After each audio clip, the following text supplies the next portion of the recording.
All right. Hello, everybody, and welcome to an episode of Dear Dr. Fantasy. I'm excited because for my very special guest today, here is Darko from the channel Kindles and Kicks. Hello, Darko. How are you? I am doing so great, Dr. Chase. It is an honor to be here, especially since you're an English professor. And I do. yeah, That's that was pretty the cool. subject I excelled in like all through school. That was like the one subject I never got lower than an A in was English. Oh, I And believe I it. was, Yeah, yeah, I I believe it, love. man. Based on some of your reviews, I totally believe you excelled in English. Yeah, yeah. Oh, appreciate that. So it's awesome not only talking to you, but it's talking to someone who loves the English subject as much as I do. Yeah. Oh, it's great. Yeah. Now, can I ask, or were you an English major, or did you major in something else during your studies? So what's funny is I started as an English major, Okay. and then my counselor talked to me, and he told me, he's like, I'm happy you found a major that you enjoy, but Yeah. he's like, English majors don't typically make a lot of money. So Don't I know it? Don't I yeah, know it? Yeah. yeah. And he was like, so you may want to reconsider it. I was like, well, what's something I can do where I can still read and write and don't have to do a lot of math. And he was like, well, communications, and that's a Yeah. It's not good bad advice. degree. Yeah. And I was like, okay, I'll go that route. But I did start off as an English major. That was my original goal. Yeah. I do want to disagree a little bit with your counselor. Now, I'm not saying that you got bad advice, but Hmm. the fact of the matter is, a lot of employers these days do want humanities majors because humanities majors know how to think critically. That's the wheelhouse Mm. of the humanities. It's about critical thinking. When you know how to do research and analyze a story, you have an ability to think critically, and that will serve you well in many other realms. And smart employers know that. So I wouldn't disagree a little That bit. makes sense. Yeah, Hmm. yeah. No, it is a fact that if you, I have seen these surveys from employers before. They go around asking, what do you want from your future employees? Critical thinking is the number one thing that employers want. They want critical thinking. And that's our wheelhouse. That's our job in the humanities. That's what we do. That's what we're all about. So I feel like if I were a counselor, it depends on what the person wants to do for sure. Hmm. But, and so I'll throw in that caveat. That's a caveat to the idea that English majors don't make a lot of money. You can do all Yeah. right. You can do all right. And I know Hmm. English majors who've gone into business, who've gone into law, who've gone into all kind, even medicine, all kinds of things. And equipped with that humanities-oriented degree, which serves them well in so many ways. So anyway, that's my little, I'll get off my soapbox now. No, I think you're spot on because now that I'm older, I've seen where an English degree can take you. Yeah, And, if I could rewind time like 20 years, I would have said, told the counselor, you don't know what you're talking about. But, yeah. at the time you're at their hands, they have a knowledge advantage over you, so you kind of take their guidance. Absolutely. And they didn't steer you wrong. I mean, Yeah. communication is a very good degree, in my opinion, and there's some cool things you can do with Hmm. that as well. So, I'm not saying Yeah. that they steered Hmm. you wrong or anything like that, but and hopefully you enjoyed communication Yeah. as a degree as well, because that obviously shows as well on your channel. Not only do you make brilliant reviews, but you're good at this. I mean, you're good at talking to people and that kind of thing. And I assume that the communication degree helped with that some. Yes, it did help well with that a lot. No, I appreciate that, Dr. Chase. Yeah, I did. I enjoyed, getting that degree and going through school, taking all the classes necessary for it, because it really like owned my both my speaking and my writing skills, which takes you far in life, no matter what you do. Oh So, yeah. Yeah. yeah. Very much so. Very much so. Yeah, that's actually Mhm. it'd be a cool double major almost, right? English and communication. Um, It sure would. Oh man. yeah. That's actually my department is the Department of English and Communication because we're all in one department. But yeah. Oh, cool. Yep. Okay. I can see Yep. them going together like that. I mean, yeah, it's just that there aren't enough communication professors to be their own department, so their own. Hmm. But yeah, when we're very cordial to each other. So Well, that's awesome. But I still get yeah, made fun of because I have friends who with like physics degrees and and them always they always tease me like you had the lazy degree, like y'all just you guys just breeze through and some sip lemonade while you get your degree. I'm like, okay, whatever. Well, I would push back against that too. Now, nothing wrong with a physics degree. I Mhm. admire that. I love physics personally. Mhm. I love science, Mhm. but I'm here to Yes. defend the humanities any day because what we do is just as important. So, I think Yes, it is. we're in charge of the realm that makes sure that we stay human, right? Exactly. No, Thank you. Yeah. yeah, Can you imagine a world run by scientists? I don't know. they need us as much as we need They them. do. Yes, yeah, exactly. We need each other. We need each other. We need both Yeah. sides of our brains, and we need people who are good at all kinds of things. Yes, we do. We do. So yeah. Well, I am so excited to talk to you because as I said, I already indicated, you've put out some reviews that I admire deeply and have nudged me to try out certain authors. One being a very Awesome. important book for me last year. I was trying to find my copy here. Um, but anyway, I know it's not the book you reviewed, but it's the Parable of the Sower. Is I can't find it right now. Oh, by Octavia Butler. Yeah. Yeah, yeah. And now you reviewed a different book by the same author, but I Mm-hmm. decided to go with the Parable of the Sower because it was the same year, 2024, that it was the story is initially set in. Have you Hmm. And I learned that read? from you. Yeah, yeah, yeah. Well, I learned Yeah. it from my friend AP Canavan. So Hmm. can't claim credit for noticing that. No. But yeah, that's a fantastic review you put out of Kindred. No, is that did I get that right? Yeah, Yep, yeah. Kendrick. Yep. Octavia Hmm. Butler's Kindred. Yeah, yeah. That was a lot of people gave you some positive feedback on that review, and that was a moment I think where when you could say probably for your channel when I don't know how was that getting all that attention on that review for you? It was a shock because Yeah. when I put it up and I started getting all these alerts from Discord Uh-huh. because Josh from Red Fairy Books had said this is the greatest review he's ever seen him, Yeah. and I Yeah. was getting all these hits. Yeah, and for somebody like that and like yourself, guys I've watched for a while who have inspired me to even start a booktube channel to compliment me in such a meaningful way. I mean, it floored me. I didn't expect that kind of reaction at all. And especially since I was brand new to booktube. That was Uh-huh. probably, I think it was the first book review I posted Yeah. and one of the only like single book reviews, because most of the time I just do lists, so it's very Yeah. few single novel reviews that I post. Yeah. But that one just touched me in a way that I felt like I had to express my feelings about it. and and to see the reaction and all the comments and feedback from so many people was one of the most amazing experiences I've ever encountered, like not just in booktube, but just in life in general. Yeah. And I will never forget it. And the fact that people are still talking about it a year later, to me, it's just astonishing. Well, I tell you, Darko, there aren't too many book reviews where I tear up while I'm watching the book Wow. review. It was that good. So yeah, people are going to talk about it for a while. It was really that good. It was just fantastically made, so authentic, and just kind of you captured your reaction to that story in a way that was just so beautiful, really, and moving. Thank you. So yeah, it was just fantastic. Plus, it's not just the emotions that you captured the intellectual aspect of that story because Octavia Butler is a brilliant writer. She is a She brilliant is. writer, She is. powerful writer.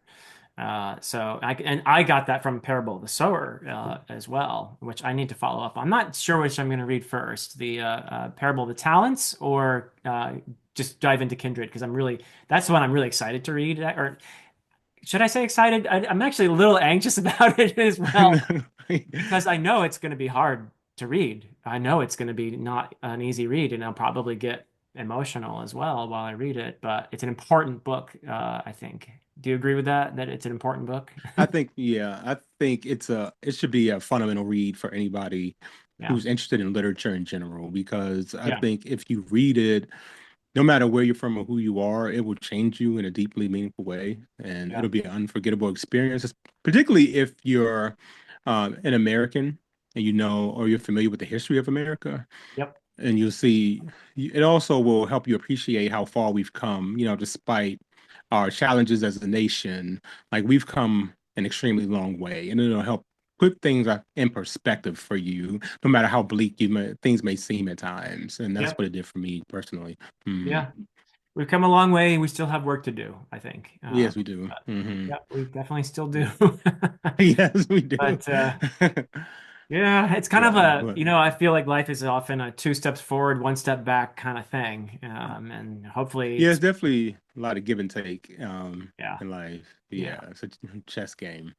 Yep, both on a personal level and on a like a societal level, I feel like I'd like to believe in the myth of progress that we're getting better, that we're being, that we're being more empathetic, we're being Hmm. kinder to each other. And there are moments Yes. when I can believe that, and then there are moments when I'm like, huh, I guess we really haven't learned that much, uh, Yeah, sometimes, especially if you watch a lot of the news and the media, things can seem pretty yeah, disheartening. yeah, But sometimes you take a moment and just look at your life personally and look at your interactions yeah, and friends. And for the most part, majority of at least my encounters are kind. And yeah, I have yeah. to take that as evidence that overall, you know, the world is kind, despite what we may see. Yeah, I think that's brilliant and very Mhm. important and well said because if we focus on all the negative things that are happening in the world, and they are happening, if we don't bury your head in the sand and forget about what's happening, but sometimes I feel like I get really anxious about what's happening in the world and I can't do anything about all these things. Like I need to remind myself, here's my sphere of influence. This is what I can do something about in my life. I can be Mhm. kind and compassionate in my personal interactions. I can donate to certain causes. I can, do a good job at my work and make sure Mhm. I do my job with integrity. I can interact with people like you and have conversations. But I also think that stories play a huge role in how we conceive of ourselves and what we can aspire to be and how we can learn like Kindred, like Parable of the Sower. These are books that educate us and Mhm. teach us and can hopefully inspire us as well to improve.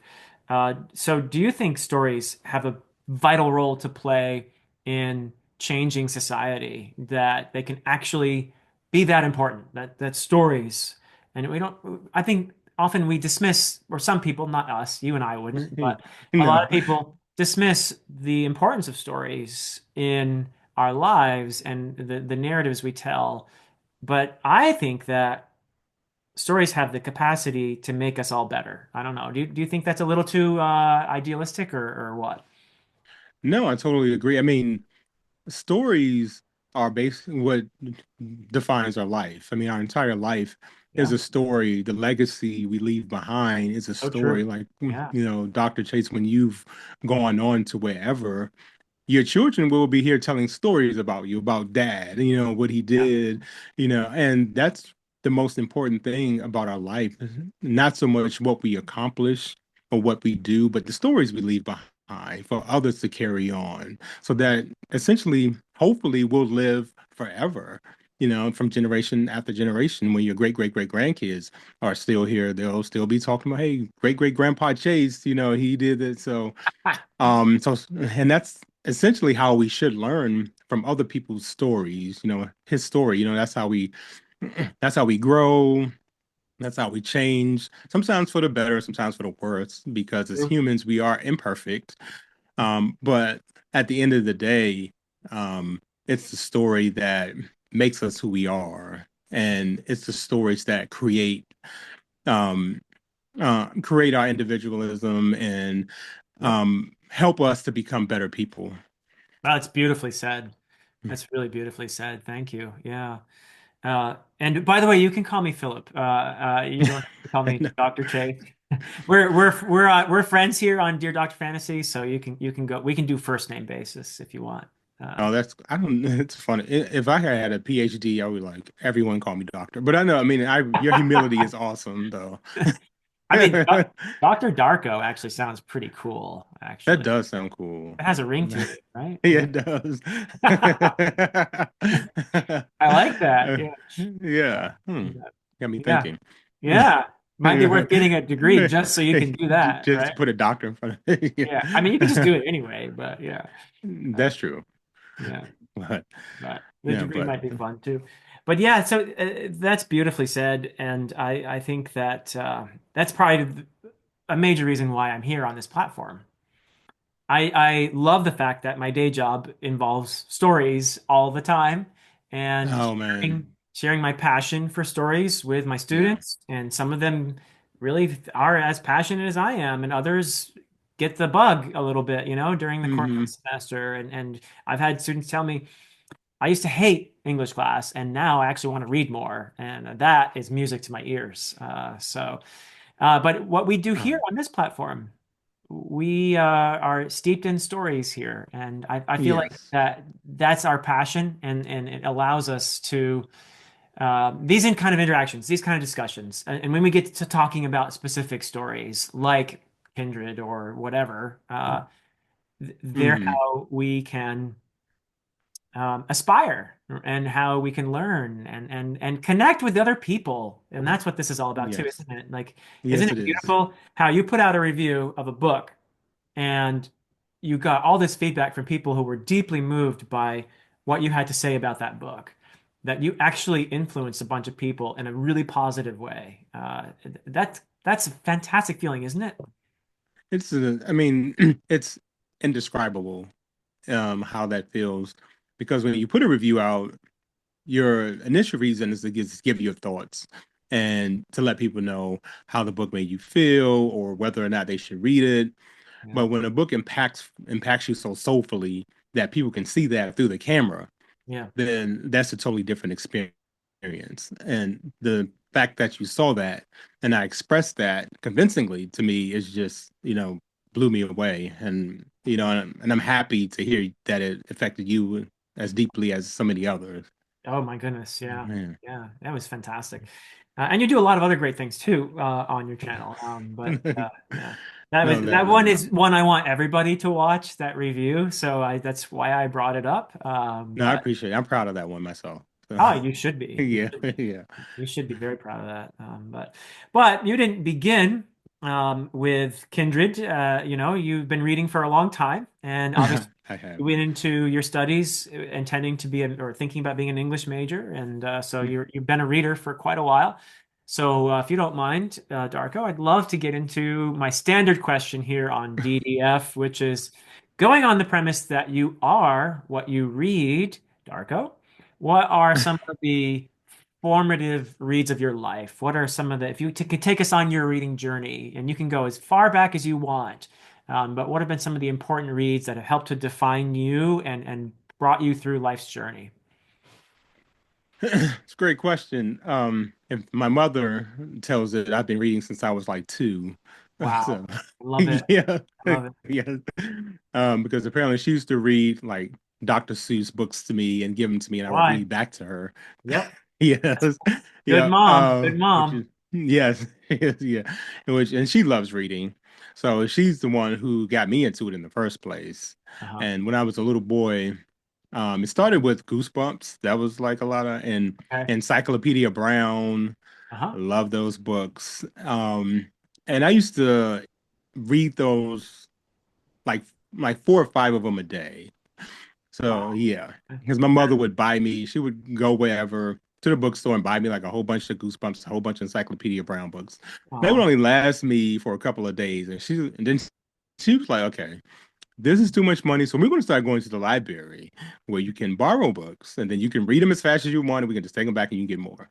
Yeah. And so that became like our weekly, like son and mother time. I love it. So we would go to the library. She would go to the adult section. I would go to the children's section and get all the Goosebumps and Encyclopedia Brown and whatever the librarian would recommend because he would have some recommendations like, hey, you might like this. And so that was like when from elementary to middle school.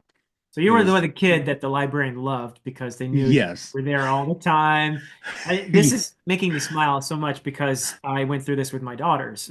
We were, that was our favorite thing to do was go to the library Oh, and awesome. get books. So I just love hearing you talking about this, you going there with your mother. I mean, I made so many great, um, we had great stories that we read together, Hmm. and they got to a point where they wanted to do their own reading. And so you take them to the library and they do some exploring and the librarian, and I'd walk out of there with I'm sure you did too, with your Me mother, too. pile Yeah. of books, and the librarian was like, Yes. Yes. how long is it gonna take to read that? And, I'd be like, probably 2 days. Yep. Yeah. Yeah. You were that kid, weren't you? I was totally that kid in Yeah. the library. And it's funny, the librarian who helped me, I saw him a few years ago. Oh, wow. Huh. Yeah, and I told him, I'm like, dude, thank you for all the recommendations, all the help you gave me. Because not only for enjoyable reads. But when I would back in when I was growing up, I'm one of the early millennials, so we still had to go to the library to do research. We didn't always have the internet. I was right at the when it was just beginning. So he would help me find books when I was doing to research a topic, and so I thanked him for all that. And he was so appreciative because he said no one ever thanks me for being a librarian. This so, Yeah. and it was funny. He said because I just retired. Um, Wow. yeah, so it was awesome to just get to thank, someone like that who had such a influence in my life and probably had and probably so many other people's lives and just had no idea because you never get a chance to express that to even educators like yourselves. Like how often do students go up to their professor or their teacher and say thank you, for Yeah. helping me learn or educating me. So I It was is. happy. It happens every once in a while, and when it does, it really makes my day. It makes my Hmm. month really, and that's what keeps me going. Honestly, is that Right. kind of feedback. And you're right that most don't think to do it, but yeah, shout out to librarians and everybody. Thank your librarian. Don't forget Yes. to thank your librarian because you're so right in saying that they have a big influence on people because Hmm. with a kid like you, that librarian noticed that you love books and what books you were getting, and they take the time to familiarize themselves with books so that they can recommend things to Hmm. a kid like you when you were going to the library, making your pilgrimage to the library. Yes. That is really a huge service. So we should be grateful to our librarians. Yeah. Yes, we should. I mean, they are the gatekeepers of all the stories. So, Yeah. and They're heroes. They're heroes. I yes, love they it. are. Yes, Yeah. they are. And what a wonderful job. Yeah, I mean, it's kind of a dream job for a lot of us bookish people. Yes. Yeah, I would love to There work in aren't a enough library. libraries for all of us to do that, but No, it's not. But it's awesome. And where I live, it's been a resurgence in libraries. So it's like a lot of new ones and renovated ones, and they're so wow, cool now. Like, yeah. that's And they great. have like 3D. And then now they have multiple services. They have like coffee shops in them, and you can go get 3D printing done. Like, yeah, they're really cool, Wow, high tech now. I love it. There's a renaissance of libraries where you are. Hmm. That's awesome. Yeah, I it don't get to is. hear. That's good news, everybody. Yes, You know? yes, it is. Wow. Yes, I love it. So it's very fun to kind of go back to the library because they renovated the one actually I went to as a child, and even though I don't live near there, I work near there. Okay. So oftentimes during my lunch break, I would just go over there and Wow. read or just relax and just enjoy the silence and the tranquility of a library.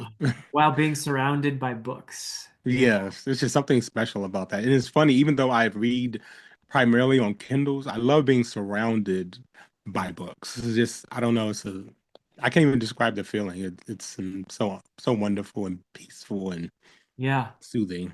Yeah, just love the smell of them and Yeah, seeing all those spines and wondering which adventure am I going on next? There are exactly. all these journeys and all these books that I can go on, and there's so much promise and potential and it's something sacred about it for me. Yeah. It is. It is. It's awesome. Cool. Well, back to your journey. So you went to the library, you had Goosebumps and other series that you want to talk about at that Yes. age, or should you want to move on? So then my mother, she got me into VC Andrews' Flowers in the Attic. Okay. Yeah, so that was her thing. She loved VC Andrews books. And when I got, I guess, I think a little too old for Goosebumps, I started reading her books. And so that's when I got into that series, which is not something you should be reading at like 12 or 13 years old. Uh-oh. It's, yeah, it's like Yeah. about incest and it's like it's weird. And then speaking of the librarian, like one day I went to him and said, I'm looking for something that's kind of not like youngish, but something a little older. Like, I'm in middle school now and the Goosebumps are just not doing it for me. And he said, well, he said, there's a new book out and everybody's talking about this book. I haven't read it, but it's very popular. And it's called Harry Potter and the Philosopher's Stone. Like, oh, Okay. that's like interesting. I was like, is there like a King Arthur Sword and Stone type thing? He's like, honestly, I don't know, but people seem to like it. I'm like, okay. So I take it home, read it, loved it. Like I was like, oh wow, okay, a magic school? Are you serious? Oh my goodness, okay. This is awesome. And and then it's funny, I kind of forgot about it. Um, yeah, like because after I read it, and then I went on to Stephen King. I started getting heavy into Stephen King. Okay. Like, yeah, I love Stephen King, like Pet Cemetery, Yeah. Tommy Knockers, The Shining. I was upset I read The Shining before I saw it because everybody talks about what a brilliant movie it is. Huh. But compared to the book, oh my God, it's not. Because when I watched the movie, I was so disappointed because the book to me was phenomenal. Huh. So I read like anything Stephen King that was out like in the early mid late 90s, I say late 90s. Okay. I just ate up. And I love horror. So, because Goosebumps and like R.L. Stein was horror and he takes you into like teenage years because he has Fear Street, which is like the teenage series. Okay. But and I just learned, and it was great learning new words Mm, because I loved learning new vocabulary. that's great. And matter of fact, I remember like one of the first words I learned from Stephen King was verisimilitude. Like Oh, I I still love it. remember that. Yes, I still Love remember it. that to this day. I was like, oh, this is awesome. I get it. I can get a broader vocabulary. The stories are great. And so then years later, the Harry Potter movies started to come. Like the first Harry Potter movie came out. It's like 2001. Okay. Yeah, and I was like, oh, and I was like, that's right. I think I forgot all about Harry Potter. It's all went to see the movie, fell in love with it, and found out there were like a couple of more books out, got back into the series, Okay. and then of course I just was blown away, and I became like a super fan of it. I started going to midnight releases, Oh, buying wow. memorabilia.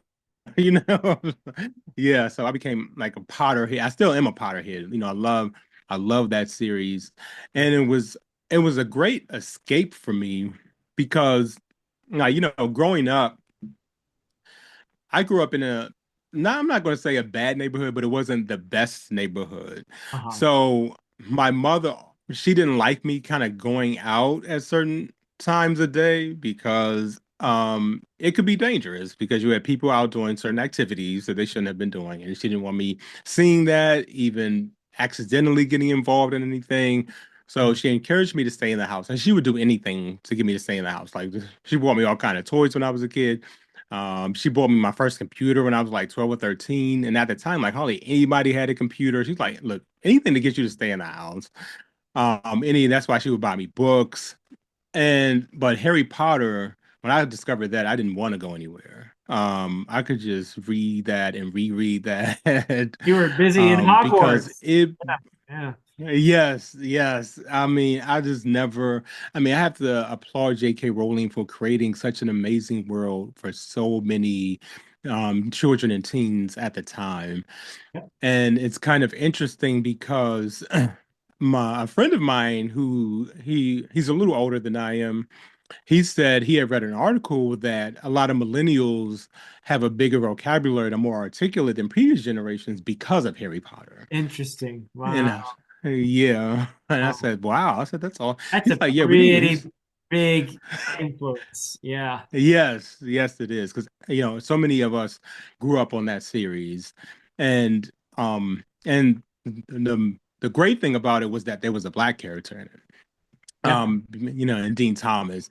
Yep. And I clung to that. I was like, oh my gosh, because if you read a lot of horror, fantasy, science fiction, blacks are pretty underrepresented. But Great so so. to have a black character who was Harry Potter's best, like one of Harry Potter's best friends, and at the end became, one of the main plot drivers in the whole story and the whole series. Cool character. It Yeah. really, yeah, it really touched my heart, and one of the reasons I'm still so in love with the series to this day. And when I was a teenager, I actually discovered I was born with kidney disease, Oh, wow. and yeah, and when I was 27, my kidneys completely failed on me, That's and not I good. had to go through. No, it's not. It was a horrible experience, and I had to go through dialysis and all these other things. Yeah, Wow. and it was a very tough time. And honestly, one of the only things that kept me going was Harry Potter because while I was going through this, like escaping into this world away from all this trauma I was going through and sadness, depression, like Harry Potter was just like a way to just get away for a Yeah. moment. And so it's so dear to my heart because no matter what I'm going through, I can always escape into that world. And it always does it for me, always, even now in my age now. That's beautiful. Yeah, wow. And you mentioned representation, which I think is really important because I teach English, and I can tell Mhm. you that I have a pretty diverse student population where I live in New Jersey, which is Oh actually yeah, one of the most diverse places on the planet. I'm not that it far from New is. York City. And Hmm. so I make deliberate choices when I'm assigning, let's say, an intro to literature, about which authors I'm going to include that semester because it makes a difference. It really does. I have a Hmm. lot of students who, let's say, I have a ton of Latino students, and Hmm. when they see a story by Marquez, a lot of times, they light up and they're like, "Wow!" And a lot of them are actually Hmm. Colombian, by the way. I mean, he's Awesome. Colombian. Um, they light up. Or when I have a story by James Baldwin, for example, Oh yes. you know, there are students in my class who realize that this class is for me too. Okay. Mm. And that's so important to me because I want my classroom to be inclusive, to include everybody. And so it is important for students to be able to see themselves in the stories. It also is important, obviously, for us to connect with people who are different from ourselves, Yes. Hmm. right? But we shouldn't be asking the same people all the time to connect with someone different while some of us Yes. see ourselves all the time in the stories, right? And so I do, I've been much more conscious, let's say, in the last 20 years than maybe I was my first few years of teaching about who I select, for what sort stories we're going to read, what poems we're going to read, what dramas we're going to read. Mm-hmm. And when I have a student who, will read a play like Fences, and which went Mm. into a Yeah. fantastic movie just a few years ago, Hmm. Denzel Washington and Viola Davis. We'll read a story like that, and I see a student light up and say, "Yes, okay, now this is a story that connects with me, and that's important." So I think it's beautiful when you mention that you see Dean Thomas, and it's like, "Whoa, okay, I'm here too." Yeah, Yes. Exactly. that's Yeah. so important, and that is something I do like about Harry Potter as well. That there's fairly diverse representation in there, and that's it's not that every book has to be that way, of course, but No. thank goodness. So yeah, Harry Potter. Okay, I got Yeah. to experience that one as an adult because I was close Mm. to 30 when that first book came out, and but I did get to read it with my daughters. So it was Awesome. yeah, that was I experienced it that way, which is kind of fun too because you have your daughters as an excuse to read a children's book. Yes. And that's the beautiful thing about Harry Potter because um but pre-COVID, I was a youth counselor at a church.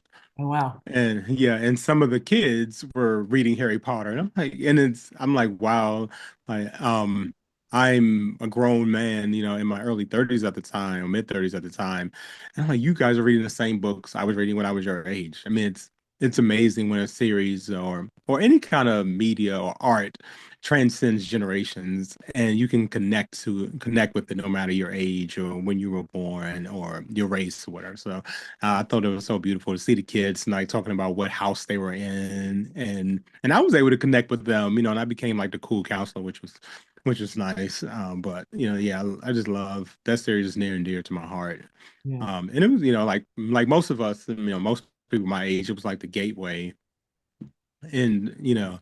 into fantasy. And Yep. I remember I was an intern um at the Treasury, and I was speaking to, well, it was a coworker of mine, and I hadn't known him prior to working with him, but I remember him walking around the building, and he was a little off-putting because he had like a real goth look to him. He worked in the graphics department, and he was he didn't really speak much, but one day we had to work on a project together.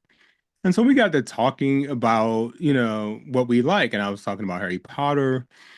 And he's like, "Oh man, you like Harry Potter?" He said, "I got something even better for you." I'm like, "Oh, and what is that?" He's like, "Have you heard of Wheel of Time?" It's like, Oh, no, okay. I'm like, no, I have not. Well, he's like, that's real fantasy. He said, nothing against Harry Potter. I know you millennials, because he's like Gen Xer. He's like, I know you millennials. That's like your Bible. But he's like, Wheel of Time, it takes it to a whole nother level. Like you've never read anything like this before, guaranteed. And he was right. And Okay. I didn't read this. I read all of Robert Jordan's books. I have not read Brandon Sandoz Okay. The entries. last three. You Yeah, haven't read the the last last. three. I've not read the last three. Yeah, Okay. because Okay. at the time I was reading it, it wasn't finished. Uh-huh. Yeah, and I was like, I don't want to, go all the way to the end and have to reread all of this again.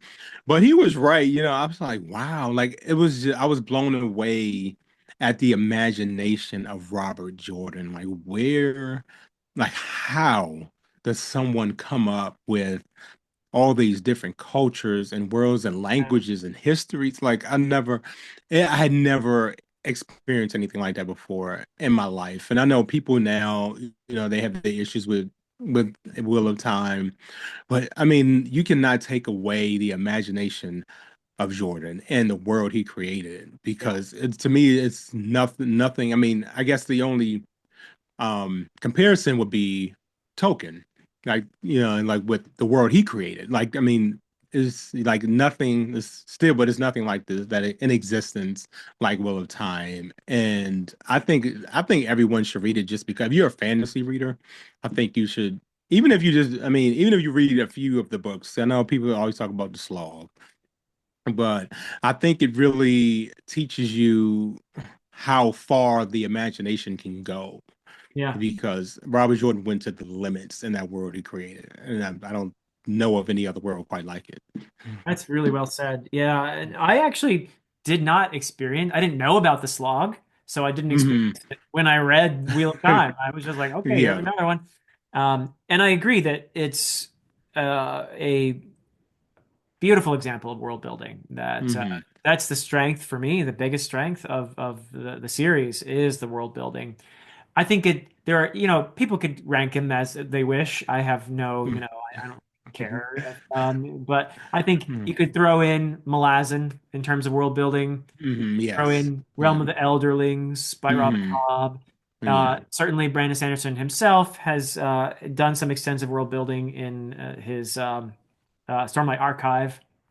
So Yep. that's Hmm. possibly another one you could throw in there. Yeah. But yeah, and Jenny Wirtz with the Wars of Light and Shadow is another one. Yes. Hmm. But there are That's the very that's the few. one. That's the one I have not read yet. Like I've read all the ones you just mentioned. Well, not all of Malazan, but Uh, I have House of Chains up next. Yeah, okay, but well, we're going to talk some Malazan today then. That's yeah, what we're going to yeah, do. But yeah. we're going to finish your journey first. But so Wheel of Time, your awesome friend. And isn't that so cool that this is a person that you work with, didn't really think of interacting much with, but you Yes, connect over stories and you can see yes, that person as a person when you connect that way over stories. That, my friend, is a beautiful thing. When we can see yes, it is. ourselves in each other, maybe somebody who we didn't think we were really like at all, but we see ourselves in each other because of we connect through stories. I love that so much. Yeah, exactly. He's still a good friend to this day. And it's kind of funny how um it taught me not to judge a book by its cover, no pun intended, because Yeah, if you to see him, I would be someone I would probably never associate with, but right. that we were forced to interact, and that developed into a long-lasting friendship. That's so cool. I love it. Yeah. And So he so introduced me to a lot. He also introduced me to A Song of Ice and Fire. Like oh, he's there's a another huge one with the person. world building. We got to throw that one in there. Yeah, yes, we do. Yeah. Yes, we do. And that's one of my favorite series of all. Like, oh my, and like, because after Will of Time, he said, okay, now you need to try A Song of Ice and Fire. I Okay. was like, Good okay, and advice. and yeah, and I was like, wow, and that one blew me away. Even like George R. R. Martin, I felt was a better writer than Robert Jordan. Like his writing just kind of, and I his agree. characters, like Tyrion, like oh my God, like I just love Tyrion. I don't he wasn't like this little person. I mean, he was so funny, engaging, and then from the jump when Jamie and Cersei throws Bran over the um yeah, whatever, over the wall, The and things then I do for love. how Yeah. yes, and then Game of Thrones, like this is before the show, the HBO show.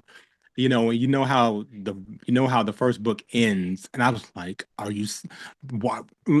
Like at the time, that was mind blowing. Like you don't kill main characters. Like that did not happen. At least not anything I had read before that. So I was just shocked. I was like, "Dude, what?"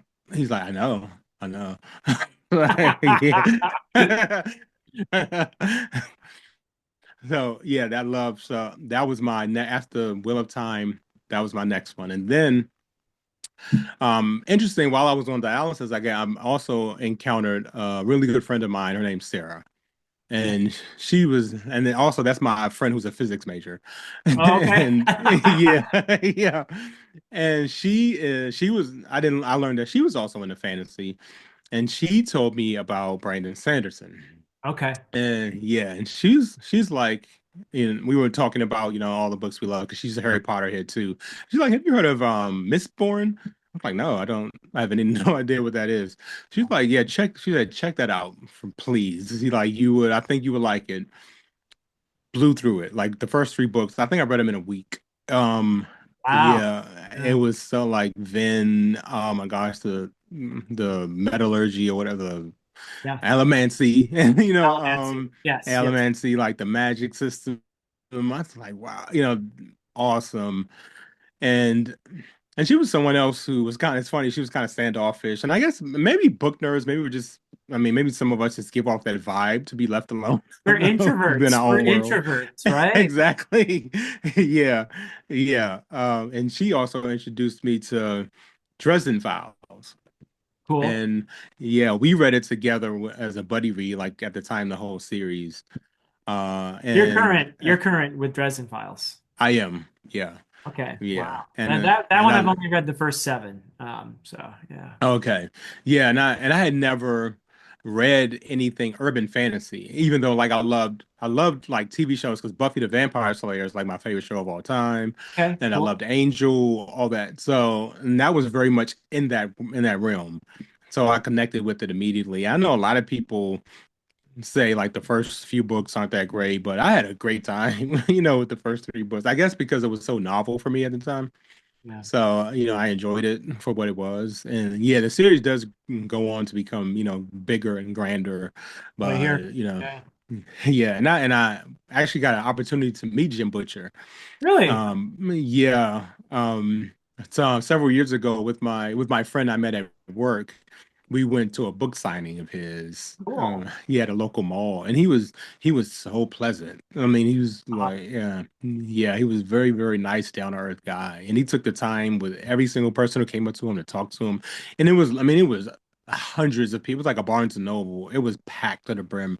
And he Wow. just, he wasn't rushing anybody. He took the time to converse. Now his assistant might be like, okay, time to go, but he was very patient and it was really great to meet him. That's so awesome. Yeah, it's that's another great thing about being around here is you occasionally do get to talk to an author, and Hmm.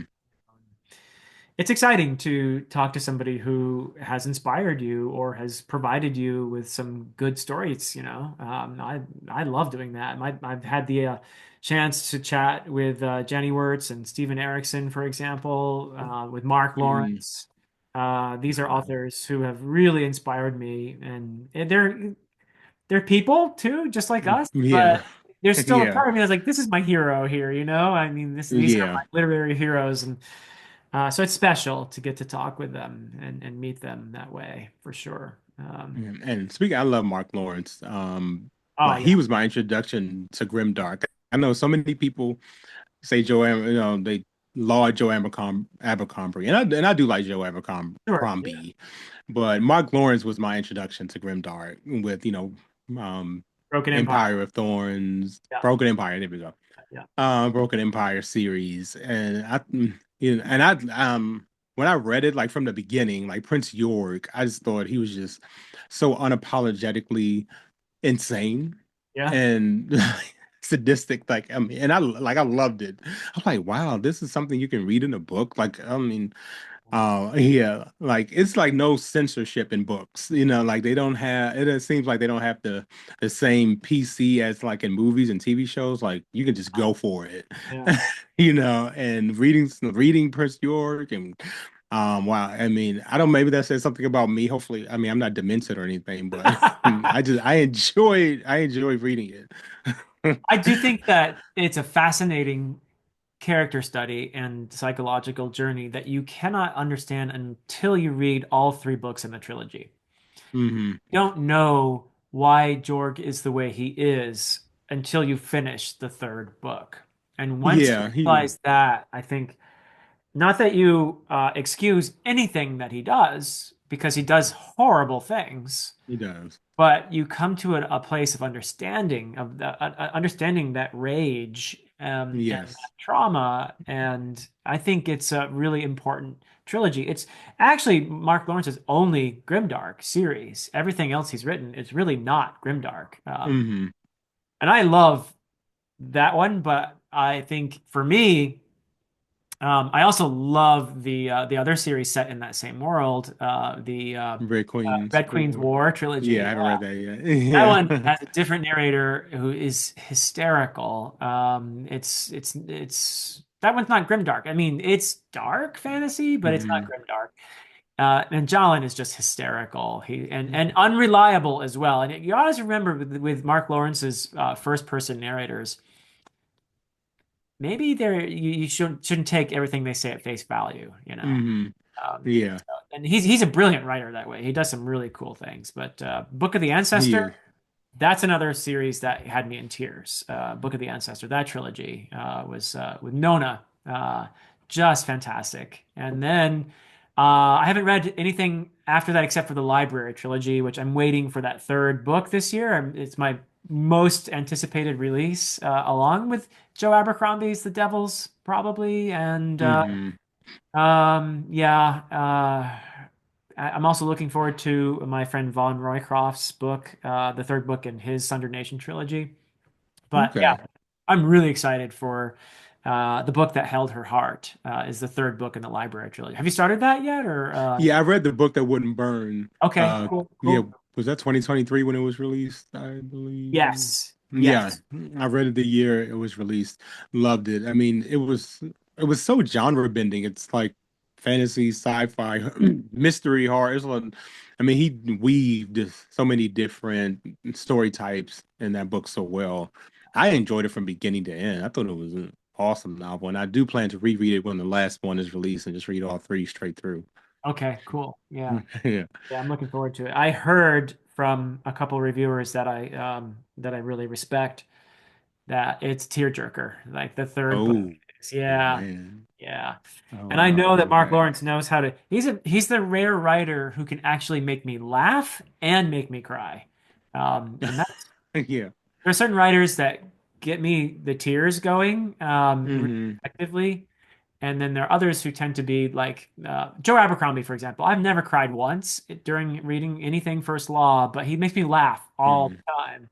He is hilarious. He's Yeah. hilarious. It's Inspector Glockta is one of the funniest characters ever written, I think. yeah. I mean, and Mhm. if these characters didn't make me laugh, it would be one of the bleakest things I've ever read. But Yeah. Hmm. because of this humor, it really transforms First Law into something else that's not. It doesn't even feel that grimdark, even though there's horrible things happening, and these characters are so deeply flawed, and they keep doing Hmm. stupid things. But Yes. Yeah, but he does do it in a lighthearted way that makes you forget how grim the world is for a minute. Yeah. yeah, Yeah. somehow, and they're I just mean, he's a brilliant writer. I give he it to is. him. I agree. Yeah, he's a favorite of mine too. Sure. But then there are other authors like Robin Hobb. I don't think she ever made me laugh, but she makes me cry all the time. Oh Just my God, Robin Hobb. Yeah, I read The Realm of the Elderlings from late 22 to early 23 yeah, because like I have three bucket list series that I just want to read to completion. Like Wheel of Time is one of them. Like even though I've read all of Robert Jordan's books, I want to read all the way to the end to Brando Sandoz. yeah, Realm of the Elderlings was one, and Malazan is the third. Like those three yeah, series, like if I get those under my belt, I'll be a happy camper. You know, despite my TBR, like I would not care. I don't care as much about other series in my TBR as I do those three. yeah, And now I just have two. So, yeah. in Have Realm you of the finished Elderlings, Realm of yeah, the Elderling? Yeah, yeah, that series is I don't even know how to explain it. It's probably one of the most emotionally gut-wrenching series three. you will ever read in your life. Robin Hobb. I mean, I feel like she just thinks of ways to just. She's like, how can I make people cry and just ruin their day? Like, I think she just goes around like that and just takes Yeah, notes, because it does. I mean, like from the first book, I mean, you feel so sorry for this little kid who's just, left, to a family he doesn't know, and he has to navigate the royal world and knows nothing about it, and all the way, and I love how he never really figures out life, even all the way until he's like 60, because the book goes all the way to like he's 60 something years old. And it yeah, was wonderful going on that journey because you never see a story like that where you follow a character from 4 or 5 years old to to their 60s and their their golden years. And I really enjoyed that journey, as gut wrenching as it was. But there were moments of triumph where I was like cheering and I was happy. yes. And then Robin Hobb said, "No, there's no happiness in this world." So like, so. Yeah, So I mean, I love her for it though, and her prose, like, I can be a bit of a prose snob, mhm, but Robin Hobb's prose is just unmatched. And God, I love the way she writes. That's like the first time I read her, and that was the first thing that caught my attention. Even before like I got into the world building and the characters, it was the yeah, way she wrote. Like, wow, yeah. I never quite read anything like this before. Yeah. No, Yeah, she's talented. I think her prose is actually not remarked on as much as it could be. It is really yeah, effective. it is. It is storytelling that is full of sorrow, but also full of beauty, I think, and that's Hmm. often what moves me as well. So they're not all tears of sorrow. Sometimes No, they're tears that are inspired by the beauty of these friendships and these relationships, the family relationships as well, and it's just some of these relationships just transcend labels, in that series, and I find that just so beautiful. Like, okay, we're just two human beings and we have this connection. Do we need a name for it? Nah, not really. that is true. Yeah, And yeah, she does that very well. And she can do any age, like any target age, yeah, yeah, because like, she and then she can do all POVs because you have Fitz. and the main character, and that's first person, and then you have the live ship traders, which is multi POV, and then you have Rain Wild Chronicles, which is kind of young adultish, but still to me brilliant, brilliantly done. I think it's Because great. it Yeah, adds so much to the world. Like you don't have Realm of the Elderlings without Rain Wild Chronicles. Like if agreed. you skip that, so much will go over your head, I think. I mean, I think it really adds to the lore and the character development of a lot of the characters later on. So I know it gets dumped on a lot, but I appreciated it because it taught me so much about the world. You're so right. It's the Mhm. lore is the reason to really get into the Rain Wilds Chronicles. Yes, Whereas for me, the two trilogies. Now, I do love Live Ship Traders. I think that's I where I do too. recognize. For me, that's where I woke up and Hmm said, "Oh, this is a top three author for me." hmm So I love Live Ship Traders, but I will say that the two trilogies for me that I do have a favorite, but it's just by just a bit. So it's Tawny Man and Fitz and the Fool. Those two for me are just untouchable, and it's Tawny Man for me that just edges out Fitz and the Fool. I don't know if you have a favorite trilogy in there, I think me but is the reverse that, and that's me. okay, Yeah. yeah, fair enough. I won't Yeah. argue. Yeah. Yeah, Yeah. yeah.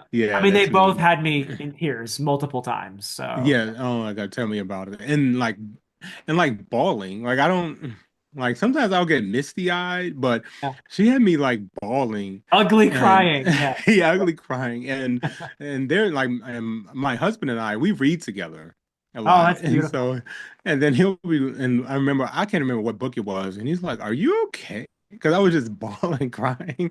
Oh And I was no. like, oh, he said, I'm like, hon, I can't explain it, but this story is just so beautiful. And it's just, he said, it's okay, hon, I understand. Because Yeah. he's not a fiction guy. He reads a lot, but he doesn't read fiction. He just Oh, reads, so you read next to each other, but you're not reading the same. reading. Yes, Okay, exactly. okay, okay, Exactly. Yeah. Because he's a bit of a snob. He reads anything like American and world history and okay, okay. philosophy, and that's cool, but he doesn't read anything fiction. Not even, but I bought him um Game of Thrones, like the book. I said, like, if you ever want to start fiction, I think this is a good place for you to start because it's kind of inspired by her actual historic events, even That's a though good it's a thought. fantasy Yeah, world. yeah. Yeah. So I'll see what happens. Okay. I wish you Yeah. luck with that. We Yeah. convert. We got to convert him into a fiction reader. So Yes, we are. And I read both. I just love books in general and stories in general, whether fiction or nonfiction. yeah, totally, Yeah, totally. Yeah, yeah. maybe historical fiction is the way, but I think that's a very smart choice on your part because just tell him, hey, look, A Song of Ice and Fire is there's a lot in here that is inspired directly by the Wars of the Roses. So, Exactly. if you like your 15th century English history, you know, hopefully that works. I hope so. Yeah, I'm gonna keep selling it. Hopefully, because he loved the show. Like we watched the show together, Oh, well and he then, loved it. okay. All right. Yeah, So you got an in yeah, already then. All right. I yeah. I like it. do. Yeah. So I'm gonna keep pushing it. Good, good. So yeah, I mean, I think we both have to agree that Robin Hobb's Realm of the Elderlings is peak fantasy, peak fiction, really, just It fantastic. is. But up there for me as well is Malazan, and you said you're on House of Chains. Is that what you said? That's my next one. That's the I next one. haven't started it yet. Yeah, so I like last year, and this is actually a reattempt for me Uh-huh. because in 2017 I read the first four Okay. up Okay. to House of Chains, and then I got stuck on Midnight Tides Yep. and DNF. And it's funny. A lot of Malazan readers say that's a difficult book for a lot of people because it's like all new characters, all new. It's very different from the rest of the books in the series. It is. It's But Shakespearean. Yeah. yeah, they like, but if you read it to the end, you won't regret it. I'm like, okay, Yep. Yep. so Yeah, for yeah, me, talking about tears and authors who make me laugh and cry, that would be hmm Stephen Erickson. Yeah, I mean, yes, so I many, agree. yeah, so many moments in Malazan that, and they're not all sorrowful either. Again, hmm Erickson does reunions really well, and hmm you'll see that in the later books, especially. But just the idea that this is a series that is focused on empathy and compassion. It's Yeah. exploring different facets of empathy and compassion throughout. hmm and connection between people who are different, who think they may even be enemies. And then again, you see yourself in the other, and it's transformative, not only for how you see the other person, but for how you see yourself. Exactly. How Exactly. you see yourself, and you suddenly have transcended your own ego and made Yes. that beautiful connection with somebody. And that's God. I mean, is there anything more important than that? No, it's not. Like Memories of Ice was my second favorite read next to Kindred last year. Oh, And it cool. was Wow. because, That's yeah, promising. because Yeah. it taught me so much about myself. And and how important it is to accept whatever weight you have to carry in life. Because despite how heavy it is, no one else can carry it. So it's up to you to do that. Yeah. Otherwise, it may have ramifications that you can't even foresee. So, so I know it can be burdensome sometimes, but hey, like this is this is your purpose in life. You have to carry this load for so many other people. So accept that and do it. And I never, the first read didn't teach me that, but this read didn't. Yeah. And life experiences changes your reading experiences because, Oh, so true. So true. yeah, Yeah. because I've been through some things like the last several years, and I'm like, wow, this book touched me in a totally different way Yeah. than it did before. And Stephen Erickson, like I think the guy is like superhuman or something because I don't know how he crafts stories so flawlessly and so many characters with this huge world and so much going. I don't understand how he does it. And then I think I saw an interview where he doesn't even really do outlines. He just kind of sits down and writes. And I'm like, Yeah. really? Like what kind of brain do you have to be able to do that? But Yeah. yeah, so He is something very else. impressive. Yeah. So if the rest of the series is even close to Memories of Ice, oh man, it's I can't wait. Oh, it's in the top five for me, but I have others that I like even more in the series. Okay. Okay. So yeah, but Okay. yeah, the final book for me is there's my that's my favorite book of all time. My Wow. favorite book of all time. Yeah, book 10. Wow. It's Man. just Steve. tremendous. Yeah, yeah. I mean, it is. I spent the last on my second read of it. I spent the last 200 pages of The Crippled God just barely able to see because there's tears streaming all over my face. I mean, it's just that beautiful. Oh man. Yeah, Wow. yeah, Yeah, Memories of Ice had some moments like that for me. I was yeah, for sure. just Memories of oh Ice. Yeah.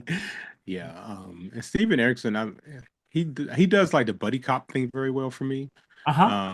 Yeah, where the kind of partners go off and do their thing and the bicker and the interpersonal relationships there. Like I Yeah. love that part. And those are the parts that really make me chuckle.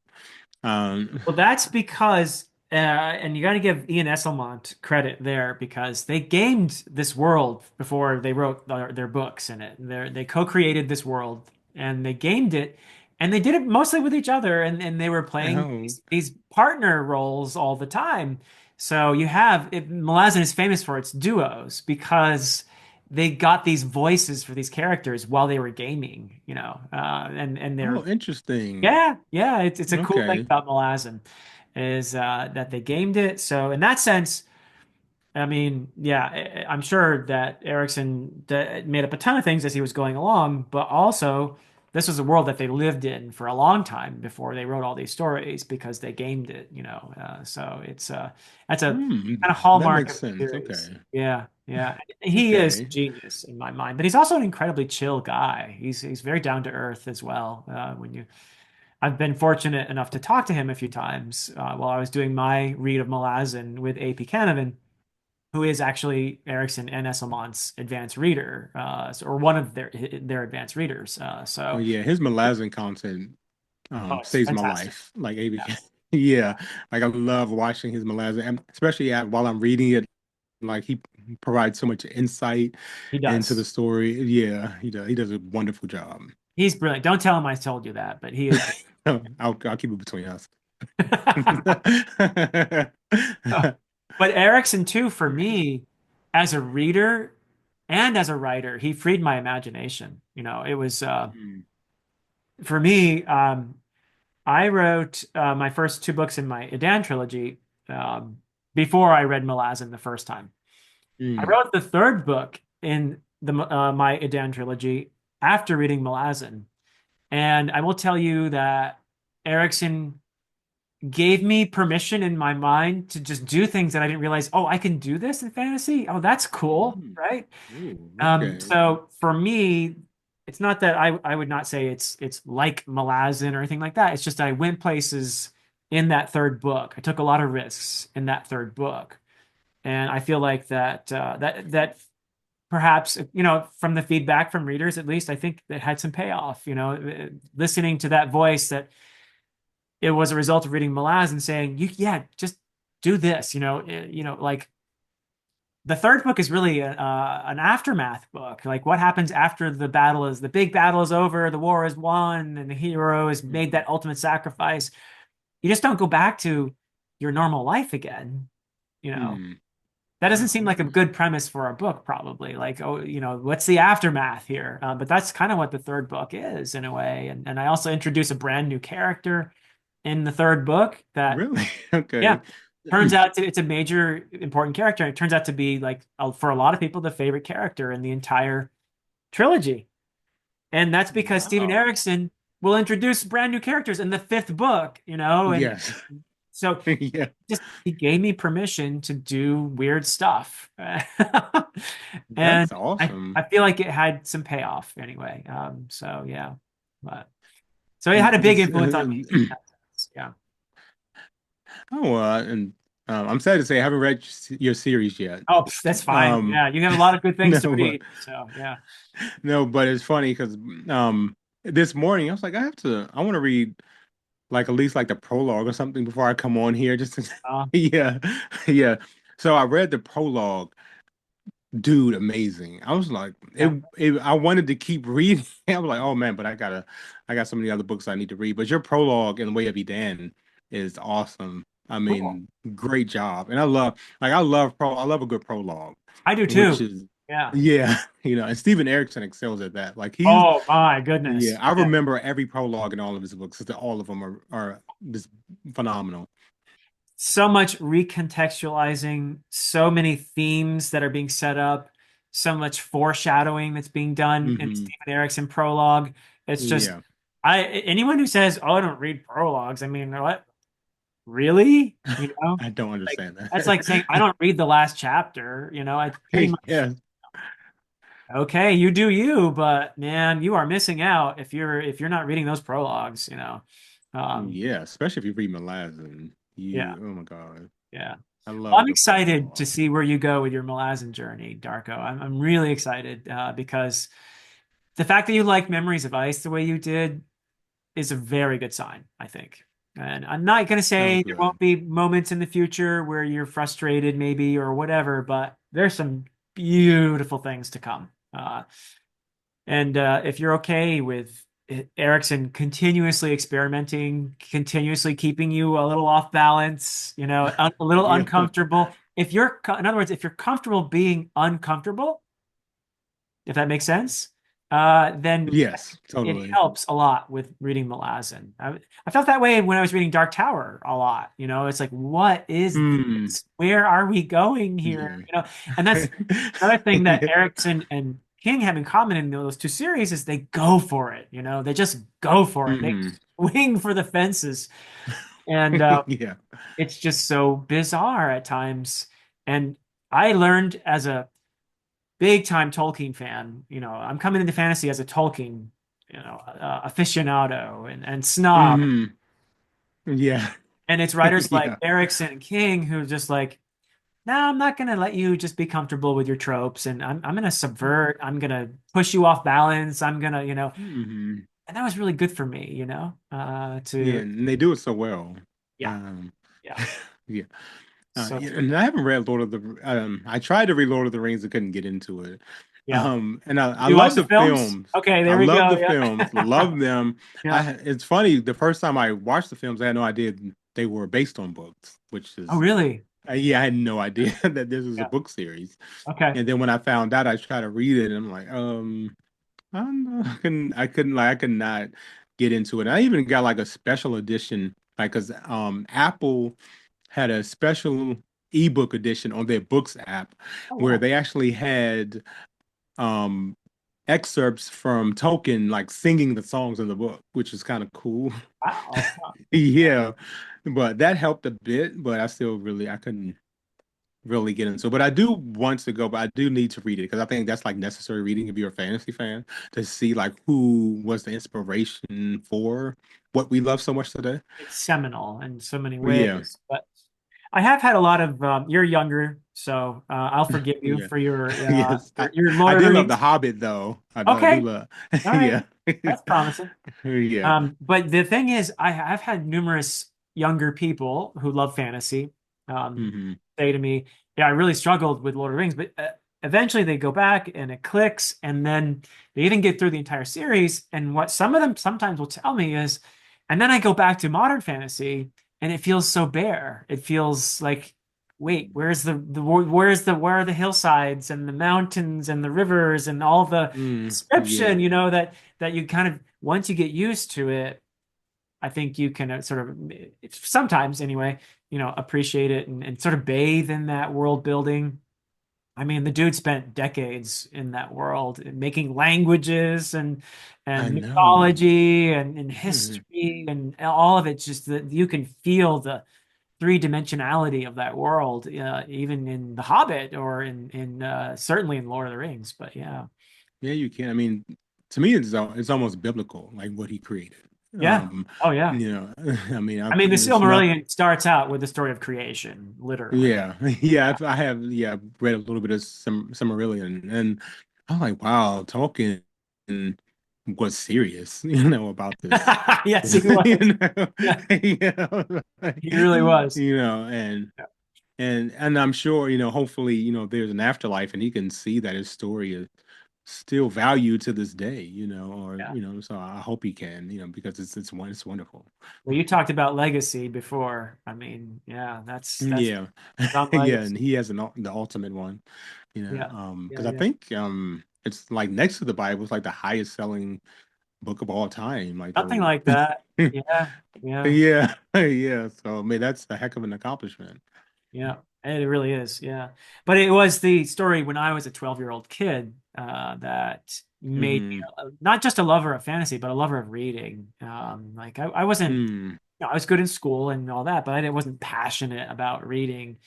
And then this story just transported me, and I ended Hmm. Return of the King. And you could probably sense it in the film as well, but with this just abiding sense of clarity and sorrow and beauty and joy and all these Hmm. emotions, and it was just Yeah. this cathartic experience. And I didn't know what catharsis was. I was 12, Hmm. but man, did I Right. feel it. Hmm. Man, did I feel Yes. it. And that's Yeah. what I have to say that put me on whatever path I've taken. It was probably because of that experience.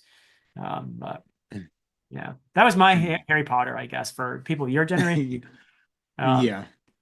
it's Harry Potter, but for And old farts like me, it was Lord of the Rings. But I know, and I I know. mean we wouldn't. Yeah, we Go wouldn't ahead. have Harry Potter without Lord of the Rings, Oh I mean no, Harry, yeah, no. so I mean, I appreciate it so much. yeah, yeah, yeah. I mean, that's a good perspective too. Even if it's never something you Yeah. really click with, to be able to, set up aside whatever personal feelings you have and say, yeah, I recognize the importance of this in the genre, and Yeah. that's not the worst reason to read it either. Hopefully you enjoy it though, when you do take it on. I I am hope so. actually a terrible audiobook listener. I don't know how good you are with audiobooks, but I'm terrible at them. But I was awakened to the fact that maybe I can do audiobooks when Alan from the Library of Alexandria did the audiobook for my first book in my trilogy, Mm, Way of a yep. Den. And I was Hmm. like riveted to his performance. It was just so good. He's really good. He does the I've voices. heard. Yeah, Hmm. he's fantastic. And I got through the whole book. The first time I ever got through an audiobook was with Alan's narration of my book, which sounds weird because I know that book really well. You'd think I'd be bored. Yeah. Uh, Yeah. No, narration is very important, and I do audiobooks with like if I have read the book before, at least fiction. If I've read the Exactly. book before and I'm doing a reread, I can do an audiobook because I don't, I kind of know what's going on Yep. because it's hard for me to do a first read an audiobook, especially with epic fantasy because you have so many Oh, characters and get it. Yeah. lands you have like and I to keep track of that on an audiobook, I don't know how people do it, but Yeah. yeah, You like because probably right wouldn't now go, you probably wouldn't do what I was going to suggest then, which is the Andy Serkis narration of the Lord of the Rings, Fellowship, mm, Two Towers, and Return. so I probably could do Lord of the Rings audiobook because I've watched the movies. That probably would help. You wouldn't get it It lost as probably you. would help. Yeah, it wouldn't. So, but So that's what I'm yeah, I looking would, into. I would, I may check it out. Yeah, it may I do mean, that it might be because a way to get through it. It might be a way to get through it. yeah, because I'm doing Rhythm of War, right now on Audio? audiobook. Oh, okay. Yeah, on audiobook. It's like I read it the first time, and now because it's my least favorite in the Stormlight, I haven't read Wind in Truth yet, but Okay. Rhythm of War is my least favorite, and I don't really feel like reading it. So I'm listening to it, and it is to me a much better experience than I think I would have reading it because I'm just trying to get through it to get to Wind and Okay. Truth. Yeah, Whereas I I'm stuck love like there. Way of Kings and Words of Radiance. I'm sorry. Yep.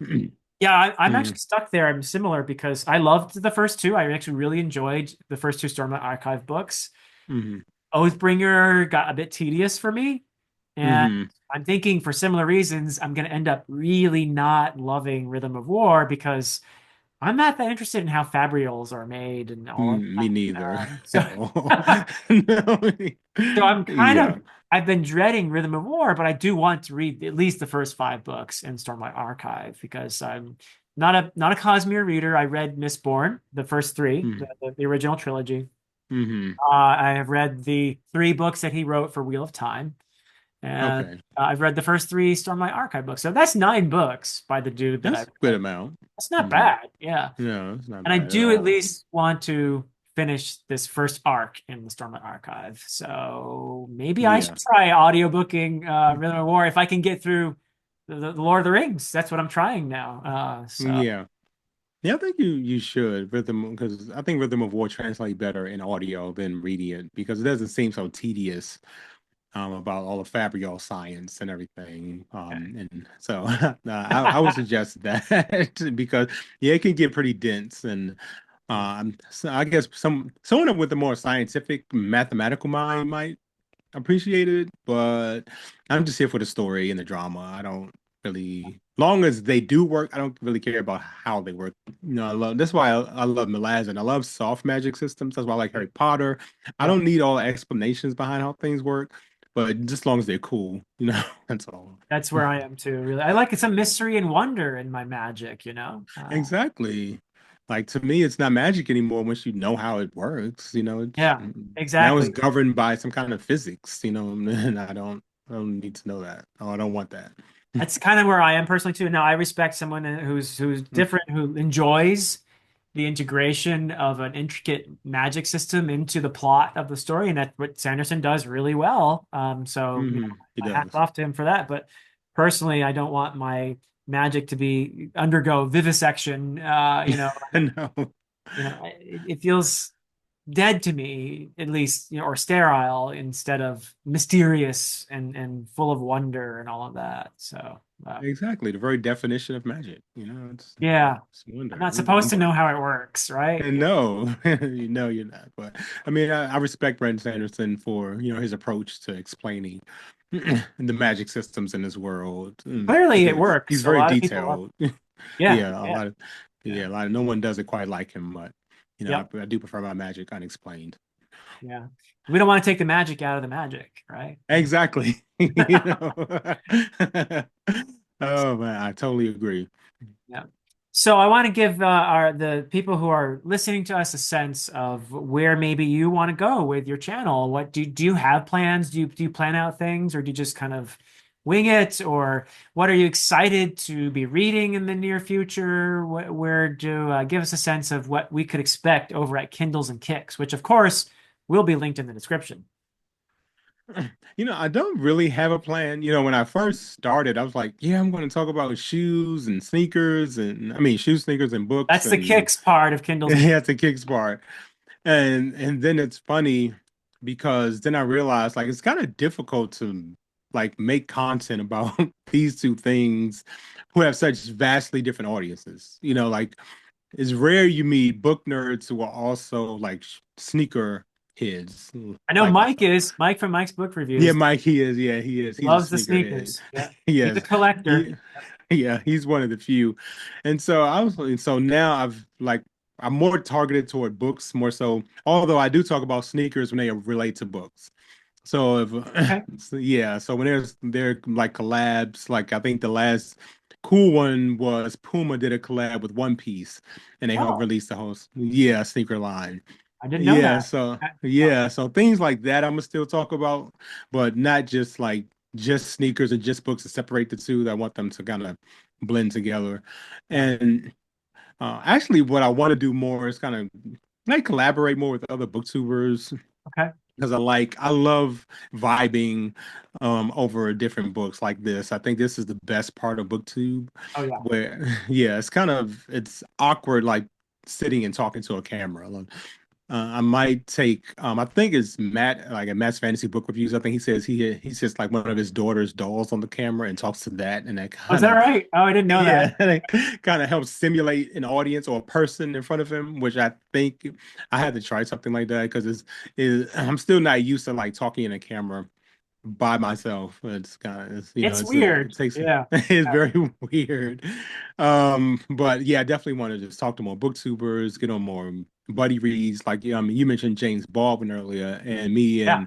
and Britain, and Alicia, another booktuber, we're all reading If Bill Street Could Talk together right now. Oh wow. Okay. Cool. Yeah, which I'm enjoying. I love James Baldwin. He is like an idol of mine, Oh, he's brilliant. and My one of he my is. favorite short stories to teach is Sonny's Blues. I love Oh, that. awesome, Yeah. awesome.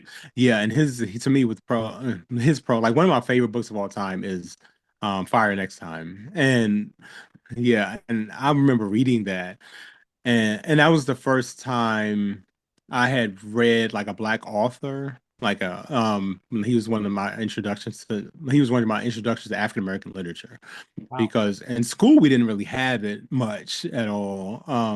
And I was just so blown away and then to find out he was a gay black man like myself. Yeah. And but in that time period, Yeah. yeah, and to me, so he's just one of my favorite people in the world, and like in the way he writes, the way he talks. God, I wish I could just speak like him and articulate the way he does He so was a beautifully. great lecturer as well as writer. Yeah, Yeah.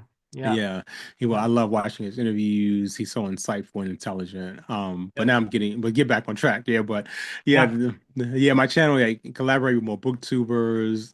Right now I'm reading The Expanse Okay. because Cool. yeah, yeah, that's another because I want to read more science fiction series. Like I love science fiction, Yep. but I've only read like the only science fiction series I've ever read is the Robot series by Isaac Asimov. Yep. I typically just read like single novels, and I want to read more series. So I want to start with The Expanse because Yep. that's a little more digestible than like other science fiction series.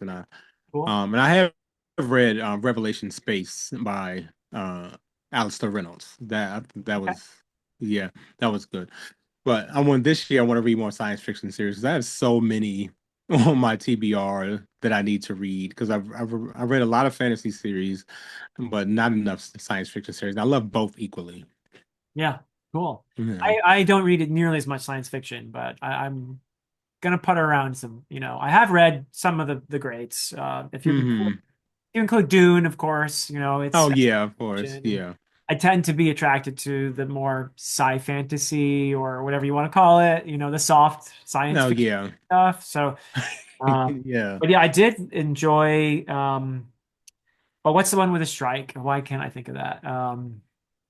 Oh, Hyperion. Hyperion. Thank you. Yeah, I read Yeah. Hyperion Yeah. back in the day.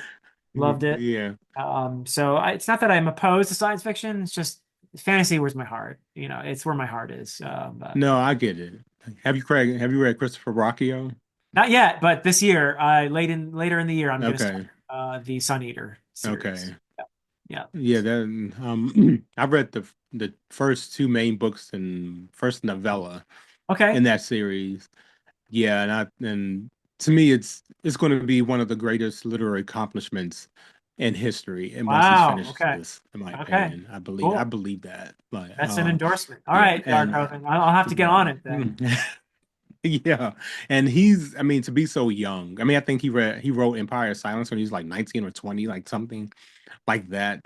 And so he has a long way to go. So I look, he only can grow as a writer. So I Yeah, can it's a only dude with a vision. imagine Yeah. the heights he'll reach.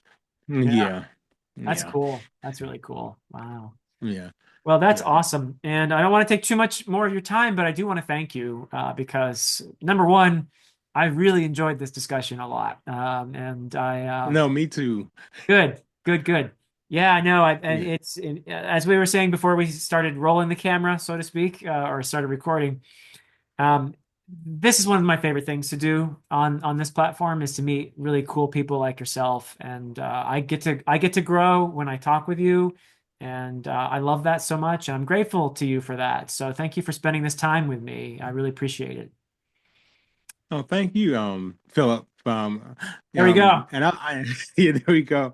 And I've enjoyed watching your Dear Dr. Fantasies because I learned so much about other booktubers who also helped me to grow as a not only as a booktuber and content creator, but as a reader.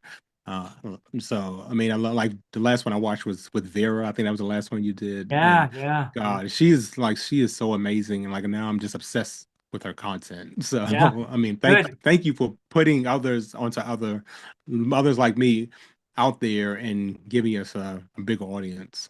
Yeah. Oh, yeah. I mean, it's a joy, really. We're all one. We're all in this community together. We're all, we're like a big old family here, really. So Yeah, we are. We are. that's a beautiful Uh, thing about this community. And I'm glad you're part of it, my friend. So Me too. It's been yeah, a joy, and thank you for being so welcoming and yeah. warm-hearted. Oh, it's my honor, and thank you everybody in the who is watching this. Do go check out Darko's channel. It's called Kindles and Kicks. There's a link in the description. Go watch that brilliant, brilliant review of Kindred if you have not done so. Just make sure you have some tissues nearby. Yeah. Yeah, Um, thank you. but- yeah. But everybody, thank you for watching, and until next time. See ya. Um,